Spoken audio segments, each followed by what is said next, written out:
কোরবানির মাংস গরিব আত্মীয়দের মাঝে বন্টন করা কেউ কেউ আবশ্যক মনে করে, এটা কি গুনাহের কাতারে পড়বে কিনা? খুবই দরকারি একটা প্রশ্ন। এবং কোরবানির সামনে আমাদের কোরবানির গোশত, এটাকে আল্লাহ রাব্বুল আলামিন 3 ভাগে ভাগ করার জন্য আমাদেরকে উপদেশ দিয়েছেন। ফাকুলু মিনহা, তোমরা কোরবানির গোশত নিজেরা খাও। ওয়া আত'ইমু আল কানিআ ওয়াল মু'তাররা ওয়া আত'ইমুল বাঈস আল ফাকির আছে, যারা তোমাদের আত্মীয় স্বজন আছে, প্রতিবেশী আছে, তাদেরকে খাওয়াও। আবার যারা অভাবী, নিডি, গরিব মানুষ, তাদেরকে দাও। খাবেন, আত্মীয় স্বজনদের মধ্যে হাদিয়া উপঢৌকন দিবেন, আর গরিব দুঃখীদেরকেও খাওয়াবেন। কিন্তু এই বন্টনটা, এটা কোনো ফরজ বা ওয়াজিব না। কিন্তু এটা যদি কেউ না করে তাতে কোনো গুনাহ হবে না। আমাদের সমাজে সমাজের ভাগ নামে একটা ভাগ কোরবানির ক্ষেত্রে প্রচলিত আছে। অনেক এলাকাতে এলাকার কিছু মোড়ল মাতবররা তারা সকল কোরবানির পশু থেকে একটা অংশ, যে 1/3 করে তুলে নিয়ে আসেন, এনে তারা তাদের মতো করে পুরো এলাকাতে বন্টন করেন। অনেক এলাকাতে যে কোরবানি দিয়েছে তাকেও দেয়, যে দেয় নাই তাকেও দেয়। এখন এই সমাজের ভাগ নামে যে ভাগটা বাধ্য, সেটা কোনো অবস্থাতে জায়েজ না।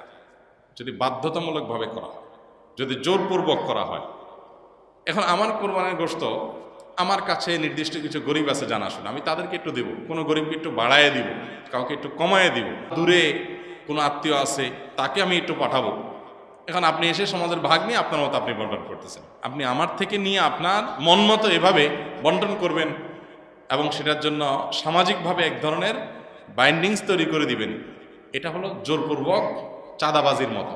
আমাকে আল্লাহ রাব্বুল আলামিন আমার সম্পদ দান করতে বলছেন, আমি সম্পদ দান করব, দান করলে আমি সওয়াব পাবো। আল্লাহ আমাকে উৎসাহিত করেছেন। এখন সমাজ থেকে যদি আমার কাছ থেকে বাধ্যতামূলক দানের টাকা নিয়ে যাওয়া হয়, নিয়ে তাদের মতো তারা গরিব মানুষকে দেওয়া হয়, ব্যাপারটা কেমন হবে? একটা এই পর্যায়ের অনেক এলাকাতে হয়। আমাকে অনেক ভাই বলেছেন এবং বিভিন্ন এলাকার ব্যাপারে আমরা খোঁজখবর নিয়েছি যে এরকম, যে পরের ধানে পোদ্দারি একটা কথা আছে না, পরের ধনে পোদ্দারি।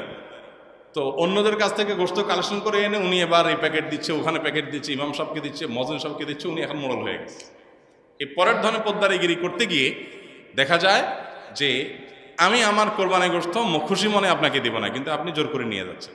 কি টানাটানি করা লাগে না, সিস্টেমটাই এমন করা হয়েছে যেটা না দিয়ে কোনো উপায় নেই। এরকম করা জায়েজ নেই। লা ইয়াহিল্লু মালু ইমরিইন মুসলিমিন ইল্লা বিতিবি নাফসি, হাদিসে আসছে কোন মুসলমানের সম্পদ তার মনের সন্তোষ ছাড়া জায়েজ নেই। যদি কারোর মনের ভিতরে উসফুস থাকে, কেউ হয়তো নিজে একটু বেশি করে রেখে খাবে, তো সে রাইট তো আছে, শরীর তো তাকে বাধ্য করে না, কিন্তু আপনি তো তার কাছ থেকে জোর করে উঠে নিয়ে আসছেন। তো এরকমটি করা জায়েজ হবে না।